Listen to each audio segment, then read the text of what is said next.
स्वागत है आप सभी का नई कहानी में। मेरा नाम नव्य है। मैं जवान होने के साथ साथ बहुत खूबसूरत भी थी। मेरी उम्र 29 साल थी। मेरे दिल में भी बाकी लड़कियों की तरह शादी करने का ख्याल आता था, मगर मैं मजबूर थी। मैं चाहकर भी अपनी शादी नहीं कर सकती थी, क्योंकि जब मैं 14 साल की थी तब मेरे पिता हमें इस दुनिया से छोड़कर चले गए थे। उस समय मेरा एक 5 साल का भाई और मेरी 8 साल की बहन थी। मेरी माँ मेरे पापा की मौत पर बहुत बुरी तरह से रो रही थी और रोते रोते कह रही थी, आप इस दुनिया को छोड़कर क्यों चले गए? मेरे ऊपर 3-3 बच्चों का बोझ डाल गए। अब इन बच्चों की परवरिश कौन करेगा? बड़ी बेटी तो फिर भी 14 साल की है। इन छोटे दोनों बच्चों को मैं कैसे आपके बिना जीना सिखाऊंगी? कैसे उनकी परवरिश करूंगी? उसी समय मैंने सोच लिया था कि मैं अपनी माँ का सहारा बनूंगी। मेरी माँ ने जैसे तैसे मुझे पढ़ाया लिखाया था और फिर बड़ी होकर मैं अपनी माँ का सहारा बन गई थी। मेरी माँ ने लोगों के घरों में काम किए थे। मेरी माँ कपड़े भी सिला करती थी। इतने सारे काम करने के बावजूद उन्होंने मुझे इस मुकाम तक पहुँचाया था, तो बदले में मुझे भी अपनी माँ का सहारा बनना ही था। पर अपनी पढ़ाई पूरी करने के बाद मैंने नौकरी करना शुरू कर दी थी। मुझे 7 साल हो गए थे नौकरी करते हुए। मेरी काबिलियत देखते हुए मुझे अपनी ही कंपनी की बड़ी पोस्ट पर रख लिया गया था, जिसकी मुझे सैलरी भी ज़्यादा मिलती थी। मैं अपने दोनों छोटे भाई बहन को भी पढ़ा रही थी। मेरी माँ तो अब बूढ़ी हो चुकी थी। मेरी माँ से लोग कहते थे कि तुम्हारी बेटी जवान है, खूबसूरत है, इसकी शादी के बारे में सोचो। आखिर कब तक बेटी से नौकरी करवाती रहोगी? लेकिन मेरी माँ उनसे कह देती थी कि मेरी बेटी अभी शादी नहीं करना चाहती, क्योंकि मैंने ही अपनी माँ से शादी करने के लिए मना किया हुआ था। मैं अपने दोनों भाई बहन को पहले कामयाब होते हुए देखना चाहती थी, उसके बाद मुझे शादी करनी थी, क्योंकि अगर मेरी शादी पहले हो जाती तो फिर मेरे भाई बहन और मेरी बूढ़ी माँ का ख्याल कौन रखता? मुझे शादी की कोई जल्दी नहीं थी। अभी तक तो जो भी चल रहा था बिल्कुल ठीक चल रहा था। अपनी जॉब लग जाने के बाद मुझे किसी तरह की कोई परेशानी नहीं हुई थी। मैं किसी लड़के से मोहब्बत भी नहीं करती थी। ऐसा इसलिए था क्योंकि मुझे प्यार मोहब्बत करने की फुर्सत ही नहीं थी। मैंने सुना था कि जो लोग किसी से प्यार करते हैं तो उसे वक्त और तवज्जो देते हैं, वही उनकी मोहब्बत का ठोस सबूत होता है। लेकिन मेरे पास ये सब कुछ करने के लिए भी वक्त नहीं था। मैं अपना ही ख्याल बड़ी मुश्किल से रख पाती थी। सारा दिन मुझे अपने ऑफिस में ही हो जाता था। मगर 7 सालों में इतना बदलाव ज़रूर आ गया था कि अब मैं अपनी मर्जी के मुताबिक ऑफिस जाया करती थी। मैं बहुत काबिल थी और अपनी मेहनत के नतीजे में कंपनी में सब लोगों का भरोसा जीत चुकी थी। ज़िंदगी की जितनी भी परेशानियां थीं वो कई सालों पहले गुजर चुकी थी, और इन परेशान हालात से निकलकर ही मैंने एक अच्छी ज़िंदगी गुजारनी शुरू कर दी थी और अपने भाई बहन को भी एक अच्छी ज़िंदगी दे रही थी। मेरी ज़िंदगी मुश्किल तो बहुत थी, लेकिन अपनी माँ और भाई बहन के खातिर मुझे ये सब कुछ करना पड़ता था। मेरी कुछ फ्रेंड्स भी थी जो मुझसे संडे के दिन मिलती थी। मेरी सारी ही फ्रेंड्स के बॉयफ्रेंड्स थे और वो सब उनसे प्यार करती थी और उनके साथ शादी भी करना चाहती थी। जबकि मैं उन लोगों को अपने बॉयफ्रेंड से बात करते हुए देखती तो मुझे बहुत खुशी होती थी। मन करता था कि काश मुझे भी कोई इतना ही प्यार करने वाला होता।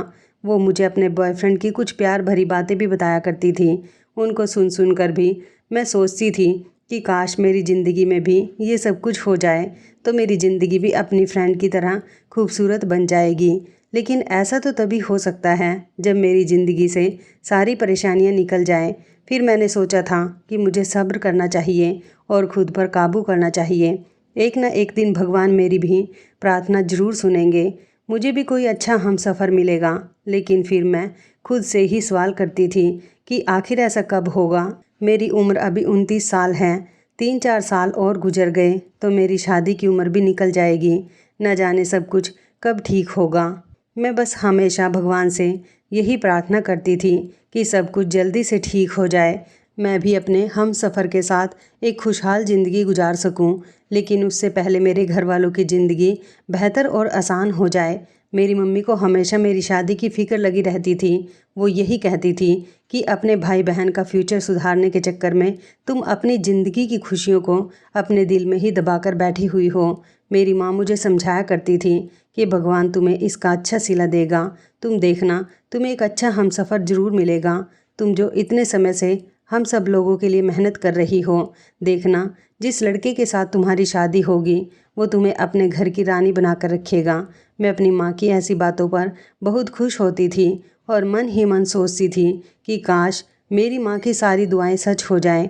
हमारा कोई रिश्तेदार भी नहीं था जो हमारे साथ हमारा सुख दुख बांट सकता, क्योंकि पापा के मरने के बाद ही उनके सारे रिश्तेदारों ने हमसे संबंध ख़त्म कर दिए थे। जबकि मम्मी के ज़्यादा रिश्तेदार भी नहीं थे, सिर्फ हमारे एक मामा जी ही थे।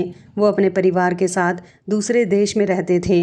हाँ, इतना ज़रूर था कि उनके साथ हमारी कभी कभी कॉल पर बात हो जाती थी, मगर वो कभी यहाँ पर आते नहीं थे। शादी को लेकर मैं जितना भी खुद पर कंट्रोल रखने की कोशिश करती थी, मेरी भावनाएं उतना ही मुझ पर हावी हो जाती थी। खासकर रात के वक्त। और मेरी उम्र की जितनी लड़कियां थीं उन सब की तो शादी अभी हो गई थी, बल्कि उनके पास एक दो बच्चे भी थे। जब मैं रात को अकेली होती थी तो मैं सोचती थी कि काश मेरा भी कोई बॉयफ्रेंड होता तो मैं उससे अपना अकेलापन दूर कर रही होती।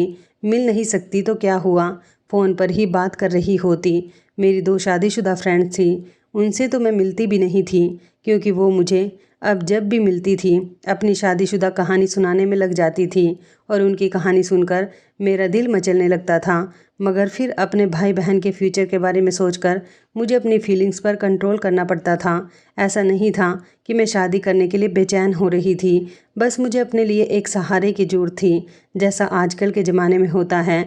ये मॉडर्न ज़माना है और आजकल के ज़माने में हर लड़की के पास उसका सुख दुख बांटने के लिए उसका बॉयफ्रेंड या हस्बैंड होता है। मेरे तो भाई बहन भी ऐसे नहीं थे जो मेरे साथ हंसी मजाक कर सकते या थोड़ा बहुत टाइम स्पेंड कर सकते। वो तो ज़्यादातर अपनी पढ़ाई में बिजी रहते थे, मुझसे बात करने का उनको ज़्यादा टाइम ही नहीं मिलता था। मेरी बहन की ग्रेजुएशन कंप्लीट होने वाली थी। ग्रेजुएशन के बाद उसे जॉब करनी थी, जबकि भाई अभी ग्रेजुएशन कर रहा था। फिलहाल ज़िंदगी इसी तरह से गुजर रही थी और फिर देखते ही देखते मेरी उम्र 30 साल हो गई। मेरी मम्मी ने मुझसे कहा था कि बस मैं तुम्हारी जिद अब आगे और नहीं मानूंगी। तुमने सारी ज़िंदगी हम लोगों के लिए बहुत कुछ किया। जॉब करते करते तुमने अपनी शादी की उम्र निकाल दी। जैसे ही तुम्हारी छोटी बहन की जॉब लग जाती है मैं तुम्हारी शादी कर दूंगी ताकि तुम्हारा घर बच सके। मैंने मम्मी से कहा था कि मम्मी, सिर्फ बहन की जॉब लगने से ही कुछ नहीं होगा, अभी पहले भाई की भी जॉब लग जाए, उसके बाद मैं शादी कर लूँगी। मम्मी कहने लगी, नहीं बेटा, ऐसे तो बहुत समय लग जाएगा। मैं मम्मी को जैसे तैसे समझा बुझाकर उन्हें शांत करवा दिया करती थी। मेरी अपनी स्कूटी थी और इस स्कूटी से मैं अपने ऑफिस का आना जाना करती थी। एक दिन मैंने देखा कि एक भिखारी काफ़ी दिनों से हमारे मोहल्ले में भीख मांग रहा था।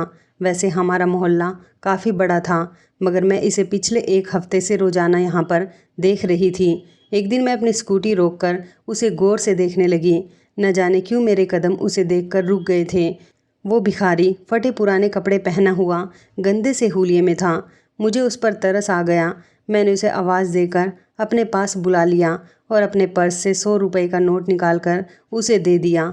मैंने उससे कहा कि अभी मेरे पास खुला नहीं है, अभी यही रख लो। मेरी बात सुनकर वह मुस्कुराया और उसने अपने थैले में ही वो पैसे डाल लिए। अब मैं आते जाते उस भिखारी को पैसे दिया करती थी।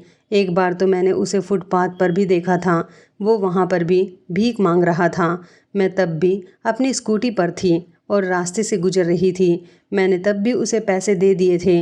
अब ऐसा हर दूसरे तीसरे दिन होने लगा था कि जैसे ही मैं अपने घर को पहुंचती थी वो मेरे आने से पहले ही हमारे मोहल्ले में खड़ा होकर मेरा इंतज़ार किया करता था। और जैसे ही वो देखता था कि मैं अपने दरवाजे पर आ गई हूँ तो फ़ौरन वो मेरे पास आकर मुझसे पैसे मांगता था। मैं उसे पैसे दे दिया करती थी, मगर बड़ी अजीब बात थी, वो मुझसे पैसे लेने के बाद न जाने कितनी देर तक मुझे देखता रहता था। मैं उसकी नज़रों को इग्नोर करते हुए घर के अंदर चली जाती थी और फिर अगले दिन भी वो ऐसा ही करता था। मैं उसकी नज़रों से बड़ी परेशान हो गई थी। समझ नहीं आ रहा था कि वो मुझे इतनी बेबस नज़रों से क्यों देखता है। मैंने सोचा कि शायद वो भूखा होगा, मुझे कभी कभी उसे खाना दे देना चाहिए। इसलिए रात के टाइम पर खाना खाने के बाद जब मैंने खिड़की से नीचे की तरफ देखा तो वो मेरे घर के आसपास ही टहल रहा था। मैंने उसे आवाज़ लगाकर अपने दरवाजे के पास आने के लिए कहा। मैं खाना पैक करके उसे देने के लिए चली गई। मैंने जैसे ही उसे खाना दिया तो मैं फिर से चौंक गई थी, क्योंकि वो बड़ी अजीब सी नज़रों से मेरे चेहरे को तके जा रहा था। बहुत देर हो गई, उसकी नज़रें मेरे चेहरे से हट ही नहीं रही थी। वो जिस तरह से मेरे हाथ से खाना लेने के लिए अपना हाथ आगे बढ़ाया हुआ था, उसका हाथ भी उसी तरह से था। वो अपना हाथ भी पीछे नहीं कर रहा था। मैंने उसे कहा कि क्या हुआ है, इस तरह मुझे क्यों देख रहे हो? खाना लो और जाओ यहाँ से। अचानक मेरी बात सुनकर वो होश में आया था और उसने जैसे ही खाना लिया वो पीछे पलटकर जाने लगा। मैं इतने में दरवाज़ा बंद कर रही थी जब उसने आगे बढ़कर फिर से पलटकर मुझे देखना शुरू कर दिया था। मुझे लगा कि ये भिखारी पागल हो गया है। ये सोचते हुए मैं दरवाज़ा बंद करके अपने कमरे में आ गई थी। मैं देख रही थी कि वो भिखारी अब ज़्यादातर हमारे ही मोहल्ले में मुझे कहीं ना कहीं नज़र आ जाता था। इसलिए मैंने उससे एक दिन बात की और उसे कह दिया था कि तुम हर रोज़ रात का खाना हमारे घर से ले लिया करो। लगता है कि तुम कुछ ज़्यादा ही गरीब हो। तो वो कहने लगा, हाँ, मेरा यहाँ पर कोई भी अपना नहीं है। अगर आप मुझे खाना दे दिया करोगी तो आपकी बड़ी मेहरबानी होगी। मैंने कहा, अच्छा ठीक है, तुम रात के टाइम पर खाना लेने के लिए आ जाना। फिर वो रात को बिल्कुल सही वक्त पर खाना लेने के लिए आ गया था। मेरी मम्मी को भी मैंने बता दिया था कि एक भिखारी है। मैंने उसे बोल दिया है कि वो रात के टाइम पर हमारे घर से खाना लेकर जाया करेगा। आप उस टाइम पर खाना पैक कर दिया करो। मम्मी कहने लगी कि चलो, ये तो अच्छा हुआ, किसी भूखे को खाना खिलाना बहुत अच्छी बात है। तुमने ये काम बहुत अच्छा किया है बेटी। तभी दरवाज़ा बजने लगा था और मैंने खिड़की से झांक कर देखा तो वही भिखारी था। मम्मी ने जल्दी से मुझे खाना पैक करके दिया और मैं उस भिखारी को देने के लिए चली गई थी। आज जब मैंने उसे खाने का डिब्बा दिया तो उसने मेरा हाथ पकड़ लिया और कहने लगा कि मुझे आपसे कुछ बात करनी है। उसके हाथ पकड़ने पर मैं बहुत घबरा गई थी। मैंने इधर उधर देखा कि वो मेरे साथ ही किस तरह की हरकत कर रहा है। उसने जब मेरे चेहरे पर डर छाया हुआ देखा तो वो कहने लगा कि आपको डरने की कोई ज़रूरत नहीं है मैडम, मुझे आपसे कुछ ज़रूरी बात करनी है। मैंने कहा, क्या तुम्हें कुछ चाहिए? क्या तुम्हें पैसों की ज़रूरत है या फिर और खाना चाहिए? तो फिर वो कहने लगा कि नहीं नहीं, मुझे इस तरह की आपसे कोई मदद नहीं चाहिए, बस मैं आपको अपने दिल का हाल सुनाना चाहता हूँ। मैं कहने लगी, क्या मतलब है तुम्हारा? अच्छा बताओ, तुम क्या कहना चाहते हो? तो वो कहने लगा कि मैं आपको पसंद करने लगा हूँ। न जाने कितने समय से मैं आपको देख रहा हूँ। आप मेरे दिल को भा गई हो। जब एक बार आपके चेहरे को देख लेता हूँ तो मन करता है कि आपके चेहरे से अपनी नज़र ही ना हटाऊं। उसकी बात सुनकर मुझे गुस्सा आ गया था। मैंने कहा, तुम ये किस तरह की फिजूल की बातें कर रहे हो? तुम्हें शर्म नहीं आती ऐसी बातें करते हुए? हुलिये से तो तुम गरीब लगते हो, मगर बातें बड़ी रोमांटिक कर रहे हो। तुम जैसे गरीब भिखारी को ऐसी बातें करते हुए शर्म नहीं आती? तो वो कहने लगा कि शर्म तो उसे आती है मैडम जो कुछ गलत करता है। मैं कुछ गलत नहीं कर रहा, बस मुझे आपसे मोहब्बत हो गई है और मैं अपनी मोहब्बत का इजहार सीधे सीधे तरीके से आपसे कर रहा हूँ। मैंने कहा कि अपनी बकवास बंद करो और जाओ यहाँ से। अगर तुम्हें खाना चाहिए तो कल से आ जाना, वरना इस तरह की बातें करोगे तो मैं पूरे मोहल्ले में शोर मचाकर सबको बता दूंगी कि तुम मुझसे गलत बातें कर रहे हो। वो कहने लगा कि मुझे किसी से डर नहीं लगता, बस मैं आपको पसंद करने लगा हूँ। क्या आप मुझसे शादी करोगी? उसकी बात सुनकर तो मैं चौंक ही गई थी। मैं उसको इतनी बातें सुना चुकी थी, फिर भी उसके अंदर इतना कॉन्फिडेंस था कि वो मुझे हाथों हाथ शादी के लिए भी प्रपोज कर रहा था। मैंने उसको जल्दी से खाना थमाया और झटके से उसके मुंह पर ही दरवाज़ा बंद करके मैं अपने घर के अंदर आ गई थी। उसकी बातें मुझे बड़ी अजीब लग रही थी और सारी रात मैं उसकी बातों के बारे में सोच विचार कर रही थी। मैं बहुत परेशान थी। अगले दिन जब मैं ऑफिस गई तो मेरी फ्रेंड मुझसे मेरी परेशानी की वजह पूछने लगी। तो मैंने उस भिखारी वाली बात को उसे बताया तो मेरी फ्रेंड कहने लगी कि मैं तुम्हें बताती हूँ कि वो भिखारी तुम्हें प्रपोज करके क्यों गया है। मैंने कहा, हाँ बताओ, उसने मुझे प्रपोज क्यों किया है? तो वो कहने लगी कि तुम एक पढ़ी लिखी खूबसूरत लड़की हो, जितने भी पैसे कमाती हो उसने सोचा होगा कि मैं ऐसी लड़की को अपने प्यार के जाल में फंसा लेता हूँ और फिर वो जितना कमा कर लाया करेगी वो मेरा ही होगा और इस तरह उसे भीख भी मांगना नहीं पड़ेगा। वो तुम्हें बेवकूफ़ समझ रहा है। मैंने कहा, हाँ तुम सही कह रही हो। भला उस भिखारी को बेवकूफ़ बनाने के लिए मैं ही मिली थी। उसे क्या लगता है कि उस भिखारी के साथ मैं शादी करने के लिए तैयार हो जाऊंगी। तुम देखना, वो बड़े गंदे से हुलिये में आता है। मैं क्या, उसे कोई भी लड़की घास नहीं डालेगी।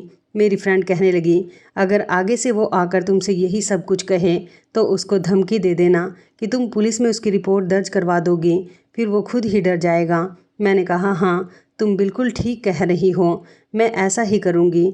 मुझे अपने दोस्त की बात समझ आ गई थी और अब मुझे मतलब समझ आया था कि वो भिखारी मुझे प्रपोज करके क्यों गया था। वो ना जाने इस तरह मोहल्ले की कितनी लड़कियों को अपनी बातों में लेता होगा, मगर मैं उसकी बातों में आने वाली नहीं थी। अगले दिन जब वो भिखारी आया और मैं उसे खाना देने गई तो उसने फिर से मुझसे वही बात दोहराई थी। इस बार मैंने तेज़ आवाज़ में उससे कहा था कि तुम भिखारी हो इसलिए तुम्हें छोड़ रही हूँ। अगर तुम्हारी जगह कोई और होता तो इसी समय शोर मचाकर मोहल्ले वालों से तुम्हारी पिटाई करवा देती।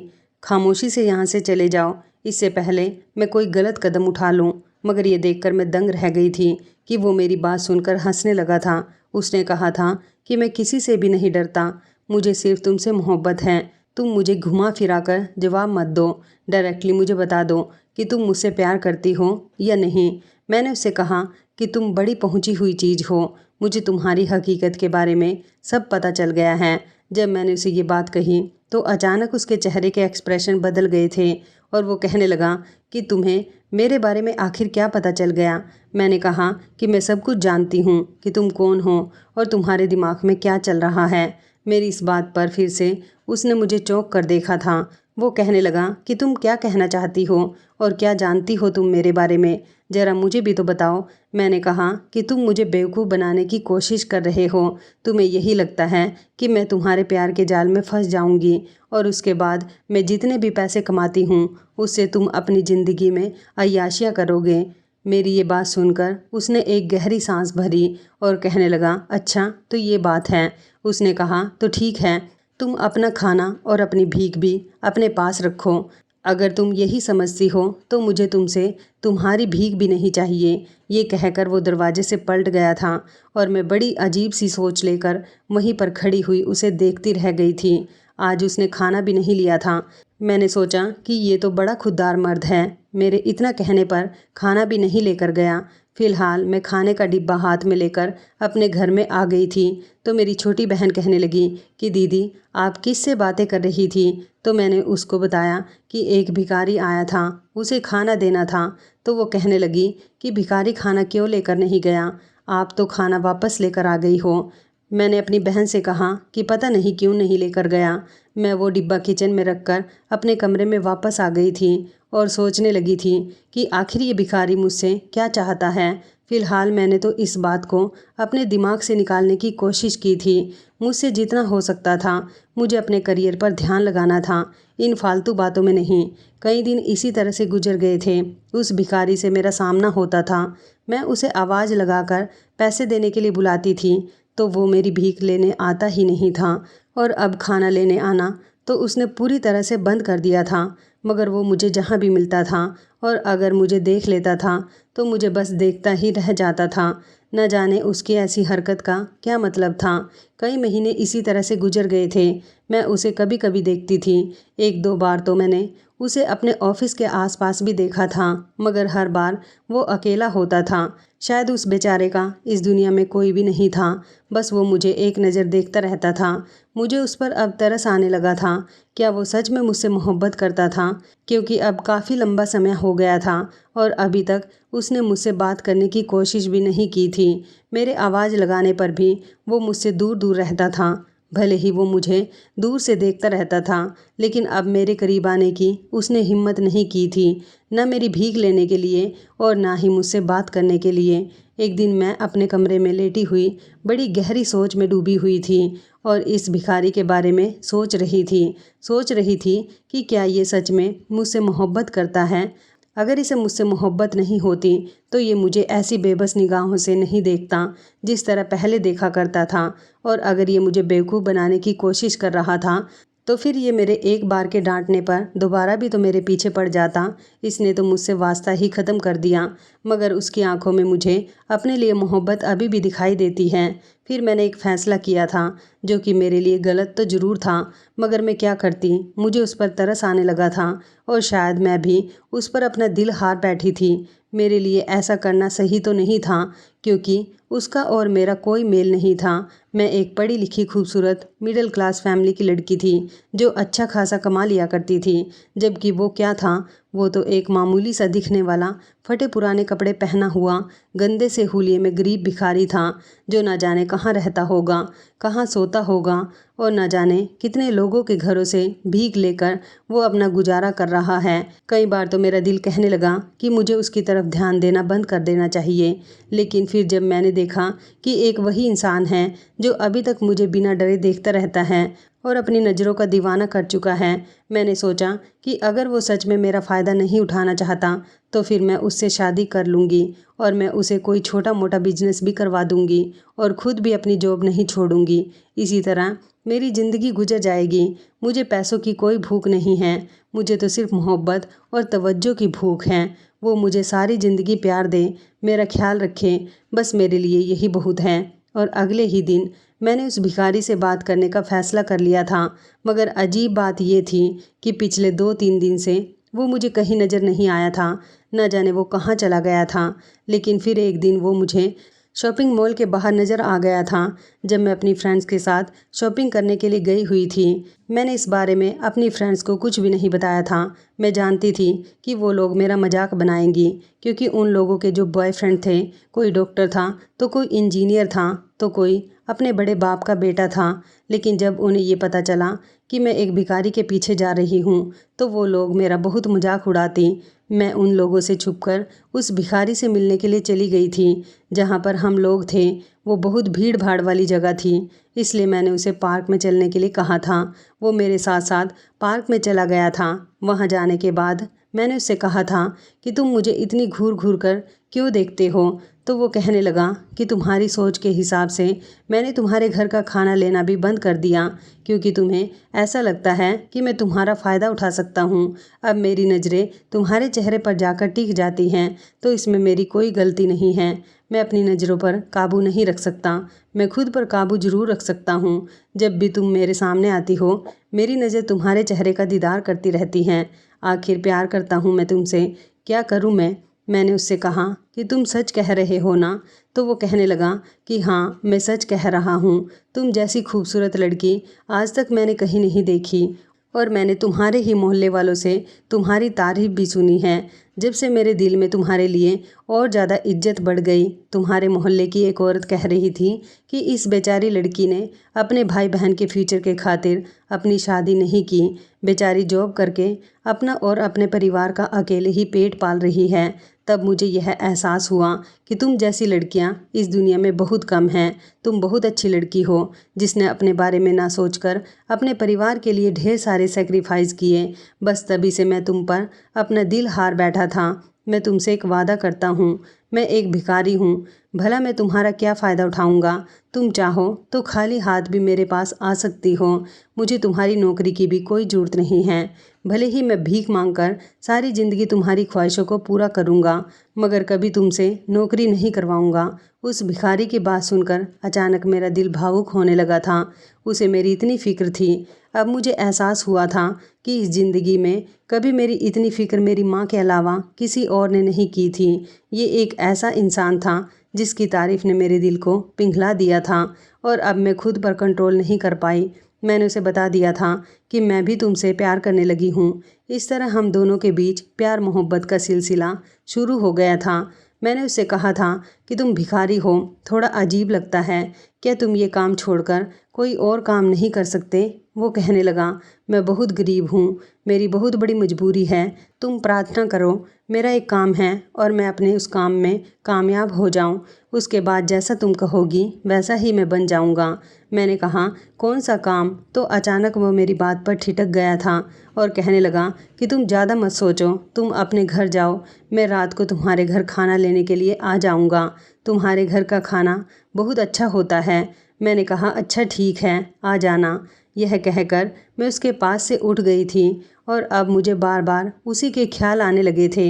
हर रोज़ वो मेरे घर आता था खाना लेने के लिए। इसी दौरान हम लोगों के बीच ढेर सारी बातें हो जाती थी। उसने मुझसे शादी करने का वादा किया था। मुझे उसकी सबसे अच्छी बात ये लगी थी कि हम दोनों को रिलेशनशिप में 2 महीने हो गए थे। इस दौरान वो सिर्फ मेरे घर के दरवाजे तक ही मुझसे मिलता था। इसके अलावा उसने मुझसे और कोई भी डिमांड नहीं की थी। मैंने देखा था कि मेरी फ्रेंड थी जो अपने बॉयफ्रेंड से मिलने के लिए कभी रूम पर जाती थी, तो कभी रेस्टोरेंट में मिलती थी, तो कभी उनके साथ शॉपिंग किया करती थी। वो तो मुझे शॉपिंग नहीं करवा सकता था क्योंकि वो गरीब था, लेकिन उसके लिए मेरे घर के दरवाजे से बेहतर बात करने की जगह और कोई भी नहीं थी। मुझे वो अच्छा लगने लगा था। उसका नाम सुनील था। कहते हैं ना, जिस पर दिल आ जाए वो भिखारी भी आपके लिए राजा बन जाता है। और मेरे लिए अब सुनील किसी राजा से कम नहीं था। मैं उससे बहुत प्यार करने लगी थी। मैंने सुनील से कहा था कि जैसे ही मेरे भाई बहन की जॉब लग जाती है मैं तुमसे शादी कर लूँगी। सुनील को इस बात से कोई दिक्कत नहीं थी। सुनील ने कहा था कि इस दौरान मैं भी अपना घर खरीद लूँगा। जैसे ही मेरा अपना घर हो जाएगा मैं तुम्हें यहाँ से ले जाऊँगा। सुनील कहता था कि जैसा तुम कहोगी वैसा ही होगा, तुम किसी भी बात की फ़िक्र मत करो। इसी तरह कई महीने गुजर गए थे और हम दोनों की मोहब्बत के बारे में किसी को कुछ पता नहीं था। मैंने सोच लिया था कि जैसे ही मेरे दोनों भाई बहन जॉब पर लग जाएंगे मैं घर में पैसे देना बंद करके अपने पैसे सुनील को दिया करूँगी ताकि वो अपना बिजनेस कर सके और भिखारी बनकर भीख मांगनी बंद कर दे, क्योंकि किसी भिखारी से तो मेरी मम्मी मेरी शादी नहीं करवा सकती। मैं तो सुनील के प्यार में डूबती चली गई थी और उसकी पूरी तरह से दीवानी हो गई थी। मैं अपनी ज़िंदगी में बहुत खुश थी क्योंकि मेरी फ़िक्र करने वाला और मुझसे बातें करने वाला मुझे एक ऐसा इंसान मिल गया था जो मेरे हर सुख दुख का साथी था। लेकिन शायद कुछ दिनों बाद मेरी इस खुशी को नज़र लग गई थी। सुनील ना जाने कहाँ चला गया था।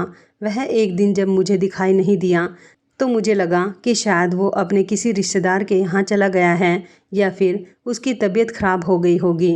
मगर वो तो कई दिन तक नहीं आया था और मैं उसके लिए बहुत परेशान हो गई थी। न जाने वो मुझसे प्यार मोहब्बत के वादे करके कहाँ चला गया था। मैं उसे ढूंढते ढूंढते थक गई थी। पूरे 1 महीना मैं उसके लिए परेशान रही थी।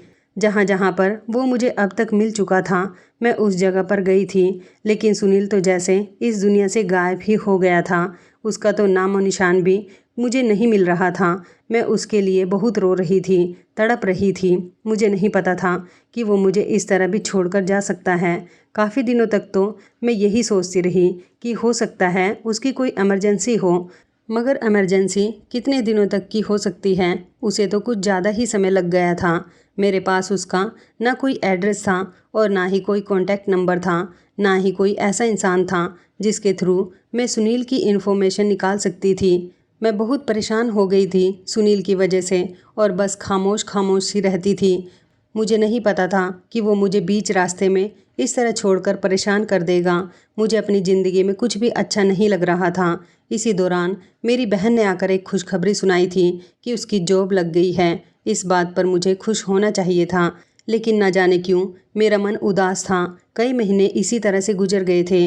मेरी आंखों में अभी भी सुनील की तलाश थी, मगर वो नहीं आया था और अब मुझे यही लगने लगा था कि वो मुझे धोखा देकर चला गया।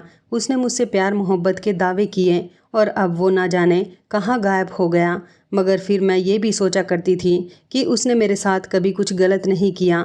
इसे धोखा नहीं कहते, धोखा तो उसे कहते हैं जब कोई लड़का किसी लड़की का गलत फ़ायदा उठाता है। उस बेचारे ने तो कभी मुझसे अकेले में बात भी नहीं की थी। वो मेरे दरवाजे पर खड़े होकर मुझसे बातें करता था और कोई आसपास के मोहल्ले का गुजर कर आता जाता था तो वो खामोश हो जाता था ताकि मेरे करैक्टर पर लोग सवाल ना उठा सकें। तो फिर वो कहाँ चला गया था, ये सवाल मैं अपने अलावा किसी से भी नहीं कर सकती थी, क्योंकि सुनील के बारे में मैंने किसी को भी कुछ नहीं बताया था। इसी तरह सुनील का इंतज़ार करते करते मुझे पूरे 8 महीने गुजर गए थे और अब मेरी आंखों ने उसकी तलाश करना छोड़ दिया था। लेकिन मुझे अभी भी उसकी बहुत याद आती है।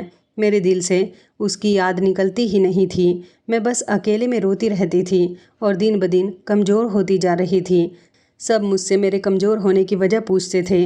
अब मैं उन्हें क्या बताती कि मुझे क्या रोग लगा हुआ था।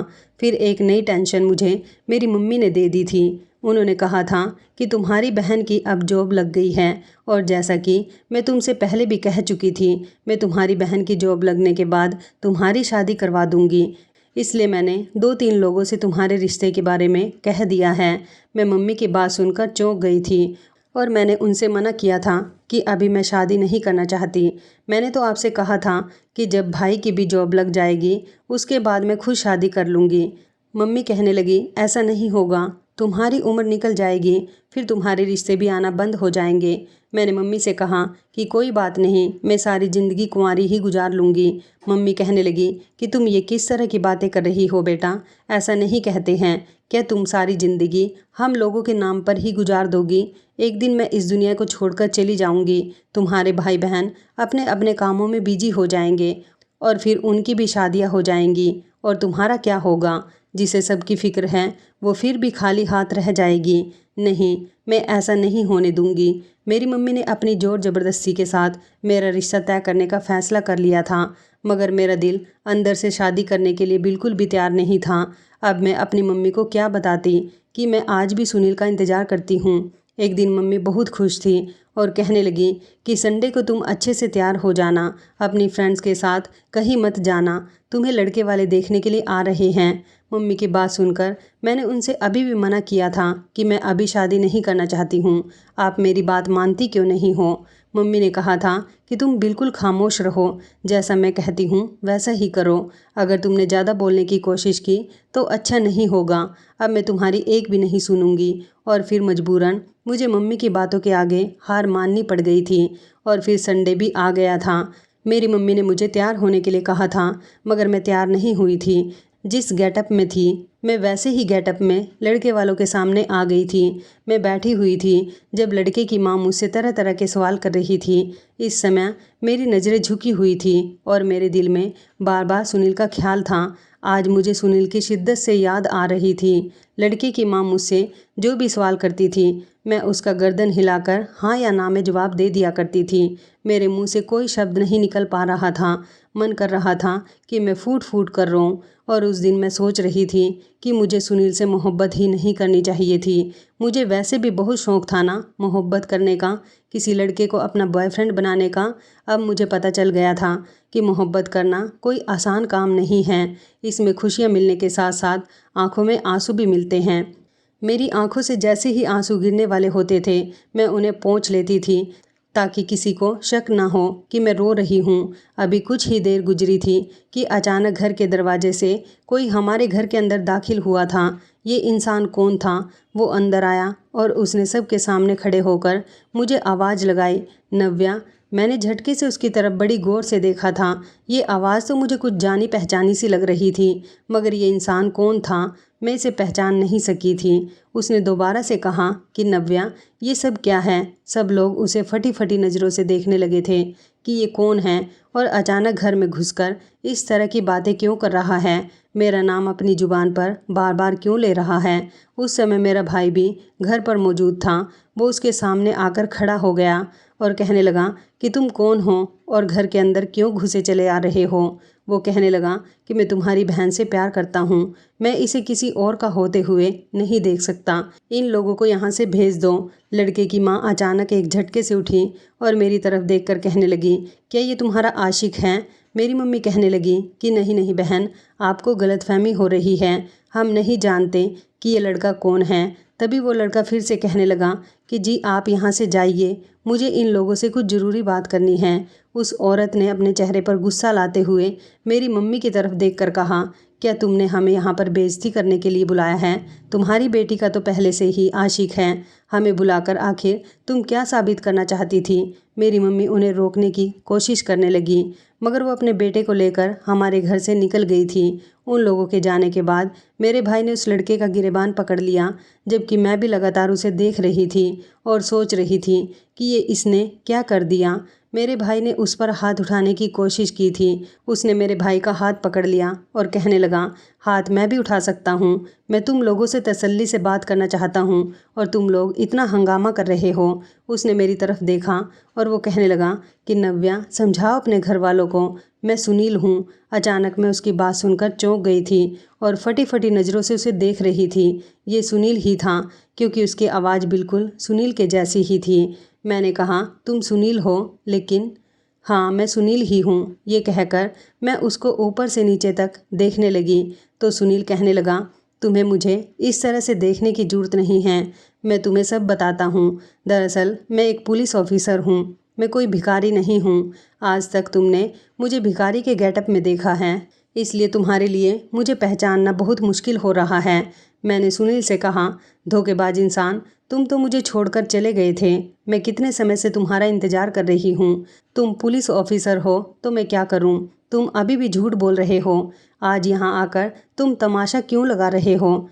तुम सबके सामने मेरी बेइज्जती करने के लिए आ गए हो। तुम्हारे यहाँ आने की क्या टाइमिंग है? सुनील, तुमने क्या मुझे बेवकूफ़ समझा हुआ है? मैं हर बार तुम्हारी बातों में आती रहूँगी। मैं ताली बजाते हुए उससे ये बात कह रही थी तो वो कहने लगा कि नव्या, तुम गलत समझ रही हो, मैं तुम्हें पूरी बात बताता हूँ। तभी मेरी मम्मी कहने लगी कि ये सब कुछ क्या हो रहा है, कोई हमें भी तो कुछ बताए। और मेरा भाई भी गुस्से से आग बबूला हो रहा था। इतने में ही सुनील कहने लगा कि आप लोग शांत हो जाइए, मैं आपको पूरी बात बताता हूँ। उसने बताया कि मैं एक पुलिस ऑफिसर हूँ। हमें खबर मिली थी कि इस शहर में बच्चा चोरी करने की बहुत सारी वारदातें सामने आ रही हैं, इसलिए मुझे उनको पकड़ने की जिम्मेदारी सौंपी गई थी। मैं उन लोगों को भिखारी बनकर ही तलाश कर सकता था, क्योंकि वो लोग भी भिखारी बनकर ही लोगों के घरों में भीख मांगने के लिए जाते थे और उनके घर से बच्चों को बहाने से चोरी कर लिया करते थे। हमें ऐसी पूरी गैंग को पकड़ना था। काफ़ी समय तक मुझे इस शहर में उस गैंग को पकड़ने में बहुत दिक्कत हुई थी, क्योंकि वो बहुत शातिर लोग थे और पिछले 6 महीने पहले मैंने उन लोगों को पकड़ लिया था। फाइनली पूरी गैंग हम लोगों के हाथ लग गई थी, मगर इस दौरान उन लोगों ने मुझ पर हमला कर दिया था। उनकी बंदूक से निकली गोली मेरी टांग में लग गई थी, जिसकी वजह से मैं ठीक से चल भी नहीं पा रहा था। मुझे अस्पताल में भर्ती कराया गया था। मेरी कंडीशन इतनी भी नहीं थी कि मैं खुद से उठकर बैठ सकूं। आपको यकीन नहीं आता तो मैं आपको अपनी टांग दिखा देता हूँ। सुनील ने अपनी पैंट ऊपर करके अपनी टांग पर लगी हुई गोली का जख्म हमें दिखाया था और फिर वो कहने लगा कि मुझे रिकवर होने में बहुत टाइम लग गया था।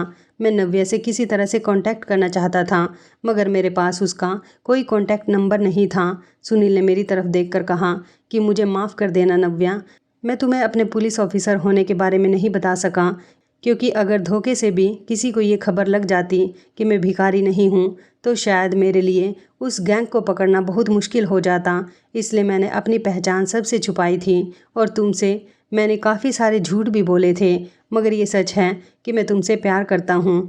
मैं अब ठीक हुआ तो मैं अपने असली रूप में तुम्हारे सामने आना चाहता था। आज मैं तुमसे मिलने के लिए तुम्हारे घर आ रहा था, तब मैंने घर से बाहर बड़ी सी गाड़ी खड़ी हुई देखी। मैंने सोचा कि ना जाने ये गाड़ी तुम्हारे दरवाजे पर क्यों खड़ी है, इसलिए मैंने आसपास के लोगों से पूछा तो उन्होंने बताया कि आज तुम्हें लड़के वाले देखने के लिए आ रहे हैं। ये बात सुनकर मुझसे रहा नहीं गया और मैं एकदम ही अंदर आ गया और उन सब लोगों के सामने ये सब हो गया। प्लीज़ मुझे माफ़ कर देना आप सब लोग। मैं जानता हूँ कि मेरी वजह से आप लोगों की बेइज्जती हुई है, मगर मैं क्या करूं? मैं नव्या से बहुत प्यार करता हूं। जब मुझे पता चला कि उसको लड़के वाले देखने आ रहे हैं तो मैं अपना गुस्सा कंट्रोल नहीं कर सका। मैं आप लोगों को भरोसा दिलाता हूं कि मैं एक बहुत अच्छा इंसान हूं और आपकी बेटी को सारी ज़िंदगी बहुत खुश रखूंगा। सुनील की बात पूरी हो गई थी। मेरी आंखों में आंसू थे, मैं कुछ बोल नहीं पा रही थी। तभी मेरी मम्मी ने मेरी तरफ देखा और कहने लगी, क्या ये लड़का सब कुछ सच कह रहा है? मैंने अपनी मम्मी से गर्दन हाँ में हिलाते हुए कहा तो मम्मी कहने लगी, क्या तुम सच में मेरी बेटी से प्यार करते हो? तो वो कहने लगा कि जी हाँ, अगर आपको अभी भी कोई शक है तो मैं अपने पेरेंट्स को यहाँ लेकर आता हूँ और आप मेरी इन्फॉर्मेशन पुलिस स्टेशन से भी निकलवा सकती हैं। मैं अपने पुलिस स्टेशन का सीनियर ऑफिसर हूँ। भिखारी बनने के दौरान मुझे आपकी बेटी पसंद आ गई थी और मैं खुद पर कंट्रोल नहीं कर सका और इसे प्रपोज़ कर दिया ऑन ड्यूटी होता था, इसलिए कभी आपके घर में आने की भी मैंने हिम्मत नहीं की। लेकिन आज जब मुझे आप लोगों को सच बताना था तो मैं अपने असली रूप में आप लोगों के सामने आकर सच बता रहा हूँ। सुनील की सारी बातें सुनकर मेरी मम्मी कहने लगी, अच्छा तुम अपने पेरेंट्स को हमारे घर भेज दो। और फिर ऐसा ही हुआ था। सुनील 2 घंटे बाद अपने पेरेंट्स को हमारे घर लेकर आ गया था। उसके पेरेंट्स ने बड़ी खुशी खुशी मेरा रिश्ता अपने बेटे के लिए मांग लिया था। मैं बहुत खुश थी कि सुनील कोई भिखारी नहीं बल्कि एक सीनियर ऑफिसर था और मुझसे इतना प्यार करता था। मेरे दिल में उसके लिए जितनी भी बातों की बदगुमानियाँ थीं वो सब खत्म हो गई थी। जल्द ही हम दोनों की शादी हो गई थी और अब हम दोनों खुशी खुशी ज़िंदगी गुजार रहे हैं। उधर सुनील मेरे भाई बहन का भी बहुत ख्याल रखता है। उसने एक बेटा बनकर मेरे घर वालों की भी जिम्मेदारी को उठाया हुआ है और अब वो मुझे जॉब भी नहीं करने देता। एक दिन मेरी मम्मी ने मुझे दुआएं दी थी कि तुम्हारा पति तुम्हें रानी बनाकर रखेगा। सुनील बिल्कुल मुझे किसी रानी से कम ट्रीट नहीं करता था, मेरी हर ख्वाहिश को पूरा करता था। उसके पेरेंट्स भी बहुत अच्छे थे। सुनील का साथ पाकर मेरी ज़िंदगी पूरी तरह से बदल गई थी। जो मेरे पेरेंट्स की जिम्मेदारी कभी मेरी हुआ करती थी, अब वो एक बेटे की तरह से उस जिम्मेदारी को पूरी कर रहा था। आज मैं अपने पति के साथ बहुत खुश हूँ। बस आप लोगों से यही कहना चाहती हूँ कि हमें अपने दिल में बदगुमानी लाने से पहले सामने वाले की कंडीशन के बारे में सोच लेना चाहिए। तो दोस्तों, आपको ये कहानी कैसी लगी? लाइक और कमेंट करके ज़रूर बताएं और चैनल को सब्सक्राइब करना बिल्कुल ना भूलें। मिलते हैं एक नई कहानी के साथ। बहुत बहुत धन्यवाद।